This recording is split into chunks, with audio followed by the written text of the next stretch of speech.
So we're back and live again on the homepage of Poets and Quants, and welcome to the second panel of day 2 at the Centre Court Masters Festival.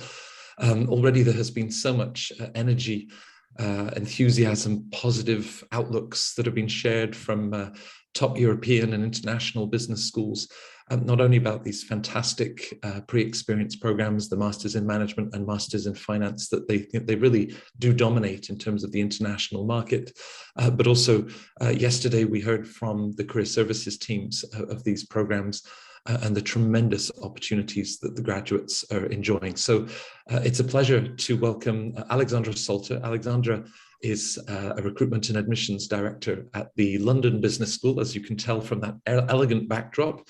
And then, of course, at IE Business School, we have a new backdrop. It's the UN Tower, as my colleague John likes to describe it. And Carlin Long is joining us. Carlin is manager of admissions for the Masters in Management and Masters in Finance program. Taking a step away from the ice skating rink in South Kensington, Amy Duckworth has put away those skating shoes and joined us. Amy, of course, is the Director of Admissions covering MBA. Some of you will have met before, but also covering the Masters in Management, Masters in Finance. In fact, there are 15 specialized masters, I believe, if that number's right, Amy. And then it's lovely to see a dear friend, Roland Seegers, who has joined, of course, such an exciting and dynamic school in his hometown of Berlin, ESMT, and is the Director of Early Career Programs. Where do we start? I guess, with the audience looking at both the Masters in Management, Masters in Finance, they're in those early stages of their careers. So perhaps, we'll start a little bit about the programs. And Alex, if we can start with you. The Masters in Management, sort of general, but even within that ability to really focus, to crack cases for a career in consulting or wherever else life takes you next.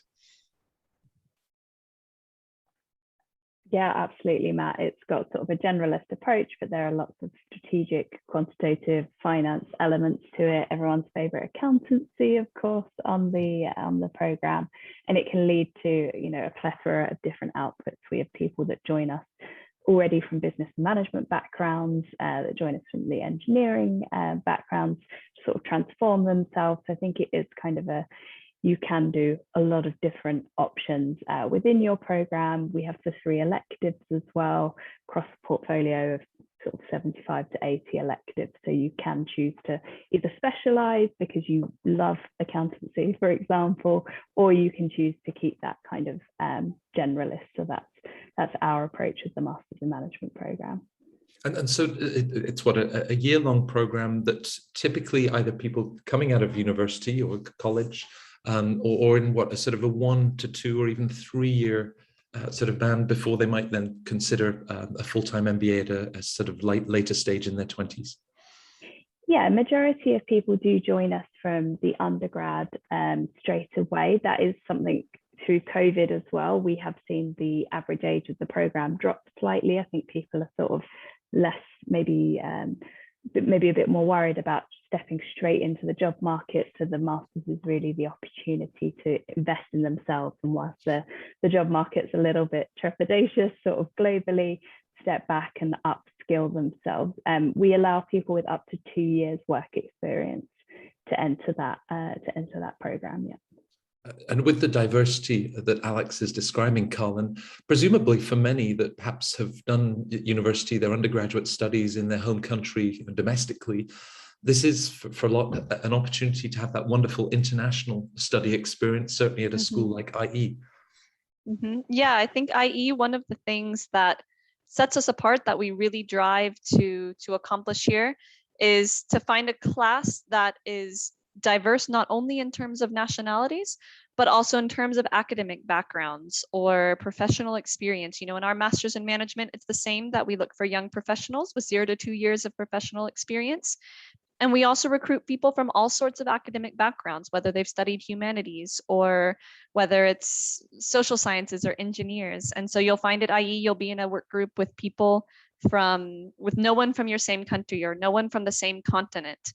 And in a group of 6 people, maybe you've got 2 Europeans and then you've got someone from India. We have lots of students who come from Latin America with the the attraction of Spain also being a Spanish-speaking country. So Spain is one of the most spoken languages in the world. So people come from all over with energy and desire to kind of be inside this culture and be a part of this family. So, diversity goes beyond nationalities. It's diversity of that, it's diversity of interests and diversity of perspectives, which we get from all angles. Yeah, your colleagues in career services and faculty have said, we just love the energy of this group of master's students. Amy, I'm sure that's something that you witness. And to touch on this idea of academic diversity, you could have a STEM background, you could have studied art history. I mean, very broad in terms of those backgrounds, and then why the masters in management would be such a natural next step for them. Is this for me, for Amy? Did you No, say? that's for Amy. Okay. Yeah, exactly. So as you've already touched on a little bit, Matt, we've got a wide range of MSc programs at Imperial, and the entry requirements and who we're looking for does differ slightly across the programs. So for example, on some of our programs, like in our finance suite and our business analytics program, you require a lot of quantitative experience, whereas our masters in international management, it's we accept students from a variety of academic backgrounds. You don't need to have a business background. We also ask for the GMAT because we are looking for that demonstration of strong quantitative skills. But yeah, people can come from a wide variety of backgrounds onto the Masters in International Management. And the program, it's a general program, but it does offer them opportunity to specialize and to find that next step in their careers. Perhaps that's just a point, Amy, because you offer both the Masters in Management and then the Masters in International Management. What does that other I in the middle include or sort of differ in terms of the two programs?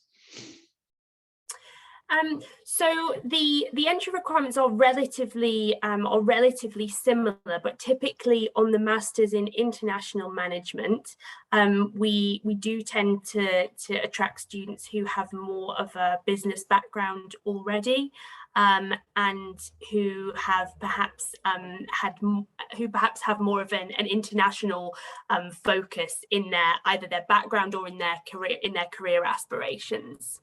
Right. Roland, I'd struggle to think of anybody that has a better knowledge of the Masters in Management, with positions that you've had and looked at, business schools in every corner of the world.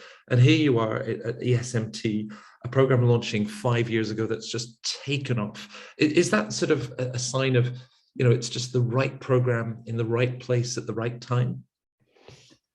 Well, there is certainly the attractiveness of Berlin, the city, and the dynamism of what's going on here, and I think this matches very well this young generation of students who come to us from all over the world to experience Berlin, but then also experience us in the heart of the city, in the heart of the country, and us being embedded sort of in this vibrant startup community that really has been growing massively in Berlin in the last years. Since we launched the program 7 years ago, and the first cohort graduated 5 years ago, we've seen a big uptake in this. I think the legacy of ESMT has been very much in executive education, and that's helped us really. Because we've applied some of the agility that we're still having in executive education to really constantly have curricular adjustments to what we see in the business, what we see in managers working with this young generation, what they want to learn, how they want to learn. And of course, the last 18 months has been very special in the Corona pandemic. And here again, we have quite a large edtech team that's developed in the last month, which has helped us again then in innovating in the teaching and creating more hybrid solutions and moving all to online. So I guess, yeah, it's sort of the spirit of the city and the young age. We're still adolescent, that kind of has sort of given the atmosphere to the program as well, and the spirit of innovating and trying to be always adapting to what's going on there out in the world. Right. Alex, as our very patient Centre Court viewers know from previous festivals that we've held, my career planning at the age of 22 was all over the map. You know, when the rock band didn't work out, we had to find plan B. In terms of someone that's saying, yeah, all right, you know, I've already got my undergrad, possibly a couple of years of experience. It strikes me as being, you know, a very determined career step. But I mean, do you need to know where your career is heading, or is there a big part of, you know, exploring during the master's program? Yeah, absolutely. There's space for exploration. I think that's definitely a hot topic with candidates. So, you know, we do ask them in their application about their career goals, but we always say, you know, the application, it's not a contract with us. It's not a, you said you were going to McKinsey and you didn't. Some people, you know, are also wanting to select some of those companies because they know the names, and the exploration comes because they get to explore the depth and the breadth of the market, and they get to know why a company is a better fit for them. And ultimately, you know, some of the bulge brackets and the big names, everyone's heading towards those, and there's, you know, a limited amount of spaces or structured hiring. So you do have to, I think that's something the Career Centre will help you do. You know, they're going to help you map your journey towards different ambitions and ones that you're maybe not even aware of yet. But I think that's why, you know, we as a postgraduate only business school, we really do have that focus. We know what we're talking about, and all our Career Centre staff are, you know, professionals. They're mostly often ex-recruiters or, you know, have worked for those companies as well, so really can help know your fit and help you map that out as well. I wouldn't say it's necessarily preferable to know your goals, but I would say the majority of people probably do have, you know, some idea of where they're headed.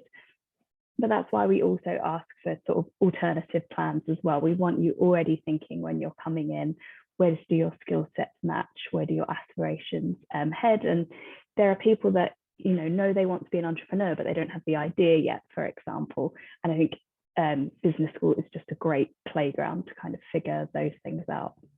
Right, and given the international diversity, you know, Colin, that you were describing, how do you feel that a master's in management sort of resonates in international markets? You know, is it something we've often talked about the MBA, but you know, does the master's in management now securely have that place that whether you're a recruiter in Sao Paulo, Brazil, or in Dubai in the Emirates, you know, it clearly helps a candidate to stand out on the job market?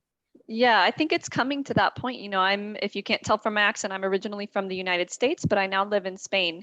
And so when I first told my parents or my peers that because I did the master's in management at IE myself before I was working here, when I first told them I was going to be doing this program, and they all said, but is that an MBA? What is that? And I had to explain a little bit what this master's in management meant. And so what does that mean for new students, for new master's in management students? It opens the door. You know, when you go into an interview or when you go and you apply to a job and you've got a name like IE or LBS or any of these other schools here, and you've got a name like that on your CV, that opens the door. And then it's up to you. If they don't already know what a master's in management is, you're there to explain it. You're there to talk about the skills that you developed and how you developed them. And so that's been happening in the past. I think it's less and less necessary. I think that just the name itself is starting to get more international recognition. I think the only maybe holdout markets is maybe the United States doesn't have as much familiarity as with the master's in management. But if you're looking to work internationally, especially in Europe and other places around the world, the master's in management model is very well known. But in any case, it's coming into these opportunities ready to describe what you've learned and why it's relevant. And the door is open, definitely. And the US will get there. And of course, all four schools, you know, in the demand from North American applicants that see this as such a great international opportunity for them. Amy, the idea of specializing versus, you know, the broader masters in management, because, you know, we mentioned a suite of 15 MSc programs. When you have that conversation with applicants, they think about, you know, climate change, finance versus keeping things broad. How do you help them to sort of think about those different choices? Yeah, sure. So I think For those who have already got a chosen career path in mind, a specialised master's can give students a deeper insight into that particular topic. So, for example, business analytics. We've got our MSc Business Analytics. We also have CCMF, which is Climate Change and Management of Finance, and we've got International Healthcare Management. So those are obviously, you know, a lot more specialised, and the kind of deep insight that you get into those areas. That just wouldn't be possible on a more generalized program, because obviously you're covering a much broader range of topics. So I think it really depends on whether a student's already got that chosen path in mind. But I would say that choosing a specialized program, it does signal that intent to an employer that the student is not only knowledgeable, but also passionate and committed to their chosen field. I think also when you think about people who've, like I mentioned, if you've already got a chosen career path, but also if you've already got a background in a subject. So for example, if you're coming from a healthcare background, say you've worked in the healthcare field already, as perhaps you've studied medicine, but you actually want to add to that skill set, you want to remain in that field, but you want to combine that knowledge that you've already got with business, and get that additional, that business perspective, then that can work really well. But if people are looking to change field, or if people, if they're not entirely set on their route forward, as Alex said, it is a great way to explore options by doing a general program like Master in International Management. So those type of programs will give you a wider grounding in business fundamentals and a taste of lots of different topics. But there is still room for tailoring, as I mentioned. You know, there's options that you can specialize, and you can choose electives. So there are still ways to tailor the program to suit your areas of interest, but it's just not the same kind of deep exploration of a topic that you would get with a specialized master's, such as, you know, climate change management of finance, as one example. Right, and the opportunity, of course, to look at those different options, and you know, it's a great chance to really think about those next steps. With ESMT, Roland, I remember that the 25 or 30 founding corporate partners, it read like a who's who of, you know, the German Fortune 500. But at the same time, you know, Alex was talking about entrepreneurship and startup goals. Berlin is one of the most dynamic sort of entrepreneurial ecosystems in Europe. Is that something that you see a lot of, that this idea, well, you know, early stage, I'll have the credibility then to really test out my startup ideas? Yeah, I think this idea of ecosystem is very powerful and is very important. I think what we see is, if there's a certain number of qualified people who know about things, if there's a venture capital environment, then not only can ideas thrive, but you will find sort of comrades in crime for your most crazy ideas, your specialists that you need for just that idea. You will find the funds. And that's why, you know, there's a precious few couple of hubs that really work well.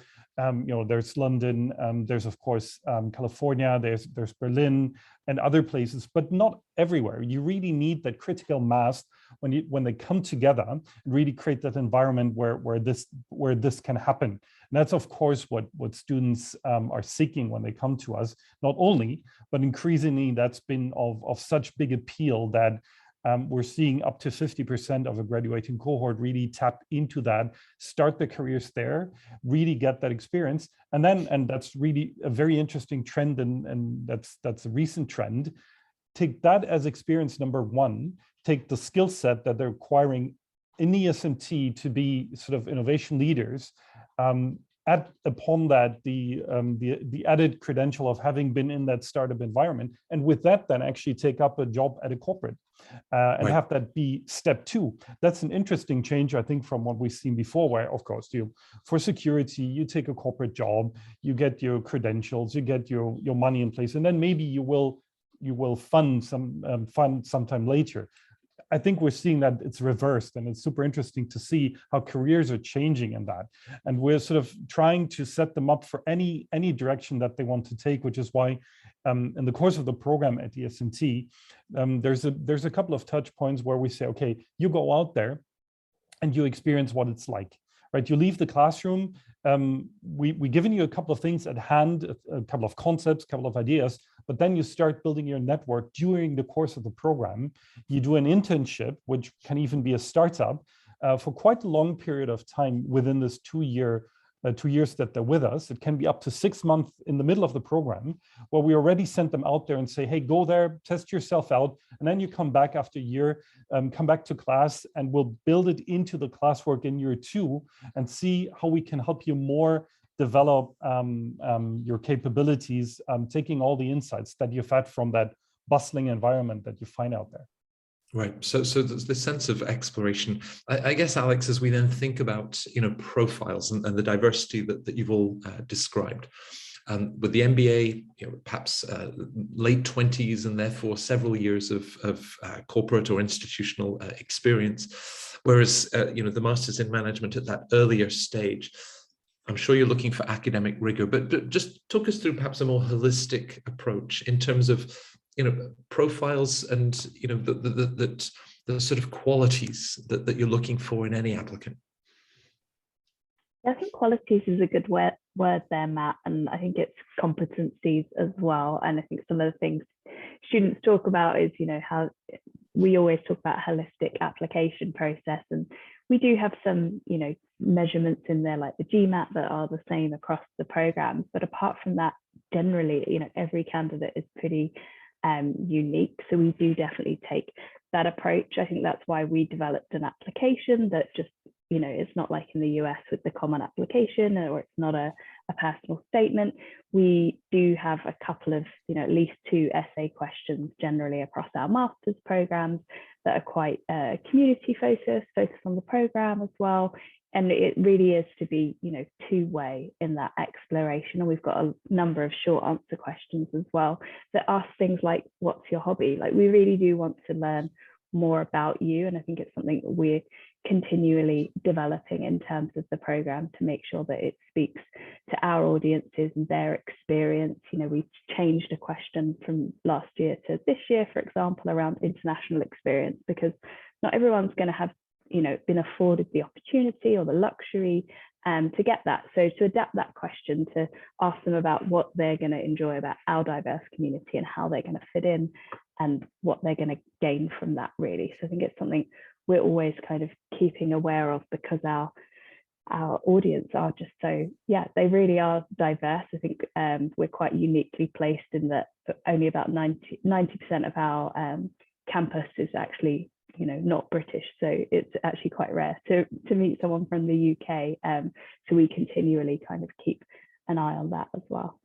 Right. Alex has talked about a sense of community, and Carlin, of course, you're looking for the academic rigor that means that they'll thrive and flourish in the classroom. But that sense of how a candidate will bring the energy, will bring the ideas, will bring the engagement that really vibrates, in an IE community. Is that something that you can pick up from the sort of student that they were at undergrad, or different clubs, activities, those hobbies and passions that they might have? I think we pick that up the most from the interview. So what we do at IE is we have a holistic admissions process. So of course we look at all aspects of a candidate, and it's important that they have good test scores and have good grades. We look at all that, but we also always have an in-person interview with candidates that pass through all the stages. We always have an in-person or face-to-face on Zoom interview, one-on-one with a member of our admissions team and with the candidate. And that's the part of the process that gives us the best sense of who this candidate is as a person. We have some admission tips, do's and don'ts. It's not just that we want to hear another time your CV and your grades and your projects again. We want to learn more about who you are and the way you think. So that's when it's great for students to share something that might just be a line on your CV, volunteered at wherever children's home. When we read the CV, that's just a line and it looks great, but we don't know what that really means to you. But when you can talk about what you learned from that experience or the impact you had on a community, that's what tells us you really belong to IE. Or if you have something like lived for 6 months in the UK or in the United States or in France or in India, we don't know if that was living for 6 months just to study, or we don't know if that was a life-changing experience. Maybe you were working, maybe you were traveling with a backpack. It doesn't matter. All of those things are valuable as long as it taught you something and you think that's something you can bring to our community. So those are the kinds of questions we ask in interviews. We also ask about technical knowledge. We'll ask you, if you can tell us, what does GDP mean? Or if you can tell us something like, what's your opinion on the pros and cons of globalization? Because again, it's not just hard knowledge, it's that plus your perspective. What is your perspective on this issue? Right, and bringing that voice into the classroom discussions that you're hosting, absolutely. Amy, this idea that sometimes a resume or a CV can be somewhat reductive in terms of a bullet point that doesn't really capture the full sort of story that Carlin was sharing. Presumably, that's also then accompanied by the voice of a recommender who can bring perspectives of an internship to life. And for an early stage master's in management, could that be an academic, or would you recommend that they look for someone in a wider professional context? I think the important thing when choosing who should write your letter of recommendation is to think about who knows you well and can give examples about how you've worked in different situations. I think there's a bit of a I think a relatively common misconception is if you get someone, the most senior person you can, to write your letter of recommendation, and that's going to look really impressive. So if you did an internship and you ask the most senior person that you met when you were doing that internship to write your letter of recommendation, that will be the most impressive, and then that will kind of have the most status. But actually, unless you worked really closely with that person, unless they really know you and can comment on you as an individual and your contribution and the impact you had, that's not really going to help us. So I think it's really down to the candidate to think about who is best placed to write that letter of recommendation for them. So that could be through an internship or some work experience they've done. It could be an academic reference. At Imperial, we actually ask for 2 letters of recommendation, but I think it is a real myth to just ask I'll ask a person with a very impressive job title, because if all they can say is, oh well, this person did an internship in our company for 2 months, that tells us nothing. We saw that from your CV. We want someone who can really provide us more insight. Right. With publishing the profile of an incoming class that might have an average GPA, those average GMAT or GRE scores. Roland, possibly if you publish the average height of the ESMT students, then some applicants are nervous that they're only 5'7" and the average is 5'10". That they can be very reductive in terms of what they sort of really not capturing that breadth. So how would you sort of reassure a student that don't think about the averages, think about you and what you would bring? Yeah, that's very true what you say, Matt. I think the beauty comes from the diversity. The way we assess our students and what gets us sort of triggered, very much everything that you said, Carlin, applies to us as well. It's the individual interview where we want to be surprised, really. And applicants could maybe tell what we're looking for, and that's okay, because we really want to assess the individual, the person, and see how he or she fits in to ESMT, but maybe much more importantly, to the group. I think the group learning is so important in the MIM. And it's not just that you're going to class and you're following the theories and concepts. No, you learn probably even as much from your comrades, your classmates, in discussions, in exchanges, in group work, in growing with them and living in suffering with them sometimes. And this is where we're also trying to not only look at the individual candidate, but also at the cohort composition. That's really important for us, right? That we actually have diversity, and diversity is so important for learning, especially if we're letting them into that world that it's becoming much more complex, and they need to have experienced the diversity and what it means to sometimes also struggle with diversity and being challenged against your own values, who you are, maybe your privilege. And that's why we really select a diverse cohort, and that's gender, that's nationality, that's academic backgrounds. It can be values. So anything is good as long as you surprise us, right? As an individual, as who you are. And you can surprise us in many, many different ways. One thing that I'd like to mention, which hasn't been mentioned, is I'm sometimes being challenged by my colleagues in the MBA or in executive education that leadership is a category that we don't really need to look at in the MIM, and I couldn't disagree more. I think it's leadership potential that we want to see in these young students. That can also be leadership in a team, perfectly fine, right? But that you've just had passion for something, and that you fought until sort of your ideas, your passion came through because it was important to you. That's kind of what I want to see, I guess. Right. Well, let's take that theme of leadership, and with professors like Linda Grattan at London Business School, obviously the focus that you'll then give that with your MIM students, Alex. But that applicant might say, well, I don't have a job title that talks about leadership, and what are some of the different ways that perhaps go beyond those titles that could show the potential that Roland was describing? Yeah, great question, Matt. I think there's a real plethora of ways. Some students are lucky enough to already have that kind of study group experience from their undergrad, and that's a way that they can showcase. Some students, though, that's not something, particularly sometimes in the engineering suites, they do sometimes have quite a solo focus. I think there's so many different things that generally our students are passionate about and that they're up to. I always find really interesting examples and things that I like to ask in interview connected to sports sometimes. I think that's a great way to show, leadership, to show the qualities I think that make a good leader. I don't think there's one, overarching, you're a great leader quality, but things like resilience, motivating your team to make it all the way through to the end. And pushing through failure, I think that is something that's always interesting to hear. And yeah, sometimes that comes from sport.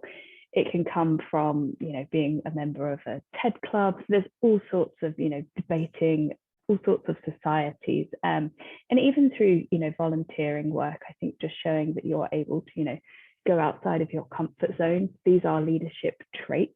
It doesn't mean that you have had to have taken that full experience and go, yeah, 100% rubber stamp, I'm a leader now. It's just about putting yourself out there to test some of those qualities. And also, I think, to be able to reflect on, why you're coming to business school. There are some things maybe there that you've identified that you're not so hot on or you're not so strong on at the moment.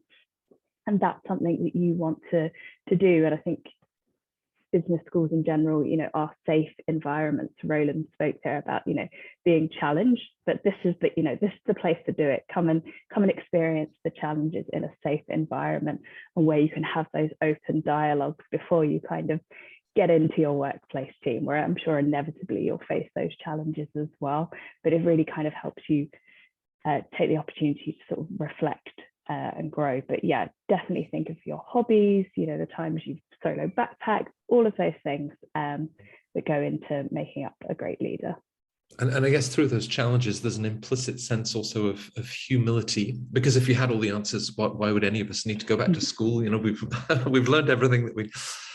You also touched on, Alex, this idea of resilience, and I suppose, Colin, applicants as they think about the last 18 months, maybe that internship was cancelled, or their final year of studies wasn't at all what they first thought it would be. Clubs and sports groups. There was no contact through the pandemic. Now you understand that, and so how can perhaps if they're anxious about gaps on their resume that they might otherwise have had pre-COVID, how are you approaching that this year? That's a good question. I think this year, whether you're looking for jobs, whether you're looking to apply to university, everyone knows that this past 2 years has been different. We're not looking for the same CVs that we saw 2 years ago. We're not looking for to listen to the same stories that we heard 2 years ago. So maybe a story you can tell is, my internship was canceled. So what did I do instead? Even if it's something that you did independently on your own, maybe it's something that you can't put on a CV, but it's something that you can write your cover letter about. Or in our case at IE, we accept whether it's a written letter. Some people do videos, some people do a different way of expressing themselves. So is there something you took on, a project you took on your own? Was there a responsibility you had with your family that you were involved with, even if it's not I didn't study economics on Khan Academy online on my own because I was taking care of my sister and her 2 kids, because my sister is a nurse and she was working 20-hour shifts. Whatever it may be, there are things you've learned in this time. There are things that we've all learned, how to entertain ourselves when we were locked up at home, how to maybe, I put together an event with all 20 of my best friends from undergrad, and we were all in 20 different cities, and we all met online, and we created an amazing, even a TikTok video. You can almost make it anything, but something that you accomplished that maybe without the pandemic you wouldn't have had the opportunity to do, even if it's not something you would traditionally put on your CV. Those are the kinds of stories we also appreciate, we also look for. Right. Right. And through this past 18 months, of course, much as I'd love to go ice skating with you, Amy, campus visits haven't been as accessible. We hope, obviously, that's continuing to change. When you think about some of the different ways to research the schools, the outreach, and even things that you've tried during the pandemic, for such an international audience, what are your recommendations to applicants to really, get a better sense of the school and some of the different touch points you've created to help them with that research? Yeah, it's a good question. And I think actually this is a really positive development that we've seen throughout the pandemic. Is I think that traditionally we had a lot of in-person fairs, we had open days, there were a lot of opportunities to visit campus, connect in person.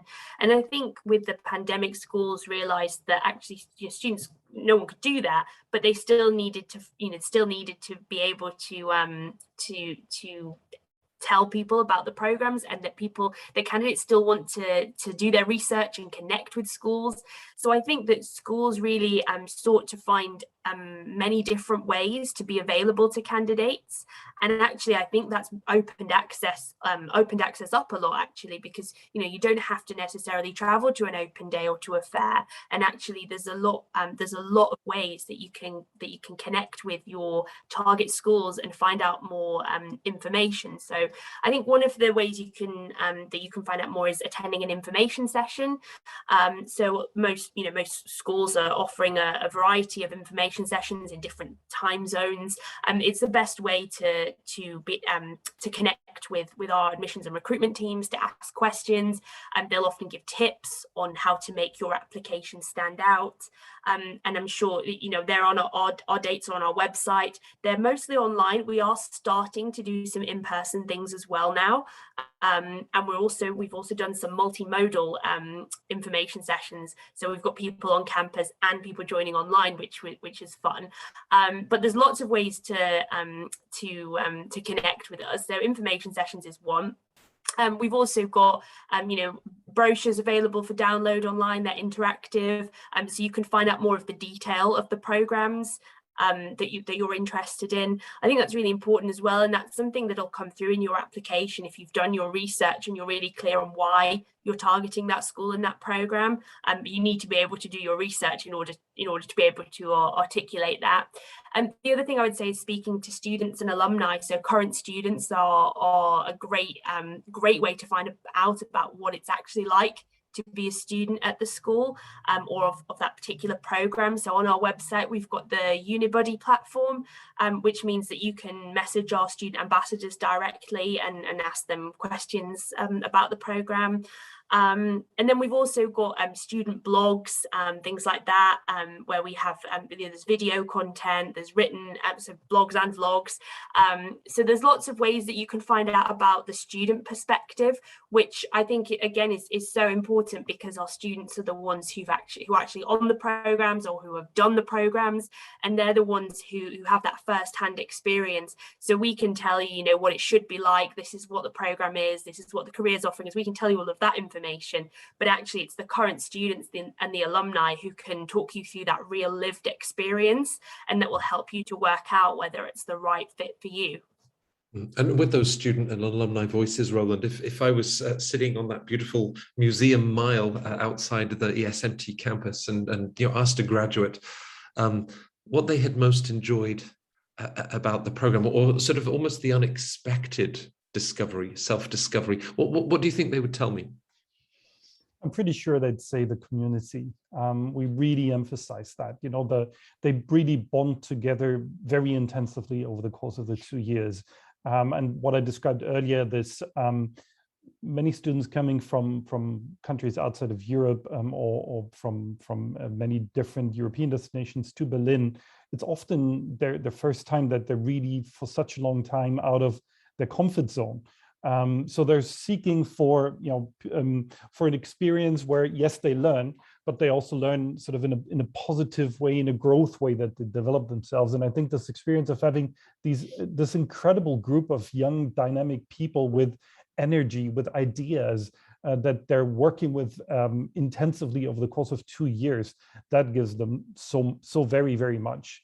But I think you would find not the odd one out, but quite a few actually would still come back, and I'm so happy about that. Say, okay, Professor so-and-so really, really inspired me because she or he just gave me a take on business or on broader humanities or on the world that I never expected, and I got so inspired. And we have that. We just had a lecture on judgment and decision making, where we had standing ovations at the end because the class was so fired up by this. So that's certainly two things. And the one which I'm expecting to hear, which I'm hoping to hear, and which I do hear, is our social impact project. So at the very end of the program, right before they start, before they write their thesis, we have this 6-month time span when they start to forge an idea for a just cause that they want to pursue and that they want to contribute to. And then they form a team, a diverse international team. They develop with an NGO a project proposal for how they can really help grow the business or get more visibility for the cause or whatever it may be that that NGO needs. And then in April, 4 or 5 weeks, they typically travel to these places. Can be Berlin, can be Germany, but can also be our winning team. Last year was in St. Lucia, who are working for a group that supports women who are victims of violence in St. Lucia. So they were there and helped this group really develop their outreach, their activity, their visibility. This is incredibly powerful because it really shows them sort of a very other aspect of management and what need is, and gives them the possibility to develop their character. And that's probably the most impactful experience they're getting. Yeah, well, I mean, what Roland describes, Alex, that goes, you know, so much beyond those accounting classes that you described at the beginning. Perhaps a final question for you as you reflect on, there are so many things we can measure. You know, the post-MIM salaries that, you know, impressive salaries all of the schools achieve, the job at McKinsey, Google, and elsewhere. At a more personal level, is there something, go back to the word quality, that you see, you know, self-confidence, or, you know, just, you know, they no longer have that sort of imposter syndrome, something that you see and say, that's magic? Matt, it's really interesting you mentioned there about self-confidence. We do a survey when students come in to ask them a bit, you know, understand why they chose this program. And one of the areas that grew in measurement this year was people wanted to improve their confidence. So I think that's kind of a reflection of how maybe people are feeling about the job market and the competitiveness at the moment. I think the magic is just the growth in the 1 year time span for the majority of our students as well, that they really were able to, you know, get the transformation that they wanted and even more on top, and that they could do it, you know, whilst making lifelong friends, maybe meeting their partners, you know, just being part of this really diverse community. So I think it's really that growth element, and actually, you know, the time management that and the things that they've had to do to be able to fit all of the things that they wanted to achieve in. So I think it's fantastic to be able to share beyond the salaries, but be able to share in those success stories that I'm sure we've all witnessed. Yeah, big step for all of the applicants. Carlin, just finally, with everything that we've been through, the uncertainty that, you know, Alex was describing, investing in yourself, heading to one of your great schools, that's always going to make sense. This year, next year, it's a great decision to make, right? Yes, I think so. I think what people need to remember about these types of programs is that it's an investment in your future. And one benefit of doing a program like a master's in management is that you can often do it right after your undergraduate or shortly after. And so you're building on this momentum that you still have as a student. You maybe don't have as many commitments and responsibilities with family or work or, possibilities of promotion that you then have to put on hold, take time off, study, and then get back. You can kind of keep that momentum going. And that way, when you're ready to enter the job market, you've got it all done. You've got the knowledge and the skills to be moving up quickly. So even if you're starting to work at 24, you might not be a manager right away, but you've got the momentum and you get there. And so you're able to recover this investment that you make in yourself. Right. And the momentum that we witness in the Masters in Management, these pre-experience programs, I think all four of you capture it, just how you describe this journey, growth through challenges, social impact, but the self-learning and where people emerge the other side. It must be an incredibly rewarding aspect of your job. So thank you for bringing that sort of insight and passion to the Centre Court Festival. Alex, Colin, Roland, Amy, I look forward to seeing you in person very soon, but it was lovely to have you with us for this panel at Centre Court.